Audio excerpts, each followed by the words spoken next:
বদলহাটি একটু এদিকে আসো তো বাবা। কি হয়েছে বাবা? তোমার মা বললো তুমি নাকি পড়াশোনার ধার দিয়েও যাইতেছো না, কেন বাবা? কি হয়েছে?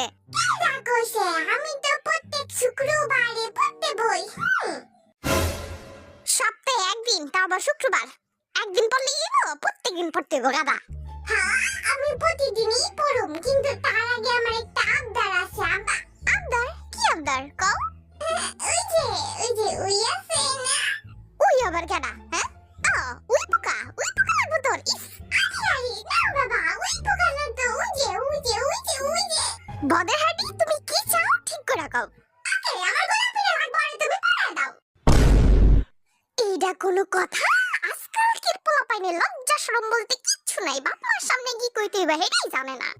আরে আব্বা, এইটা লোক তো আমায় হুনাইছে, তুমি হুনায় না আব্বা।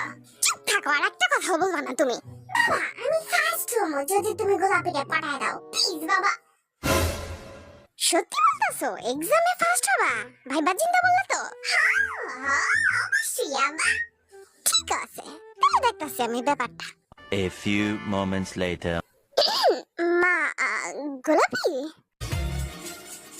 हाय तुमसे मिलके दिल का है जो हाल क्या कहें। ও বাবা, আব্বা, বাবা। আরে দূরু, আমি তো এখনো বিয়েই করিনি, আমি এখনো সিঙ্গেল। তুই এলি কইতে চাস করেনতে? আব্বা, আমার গোলাপি লাগবো না।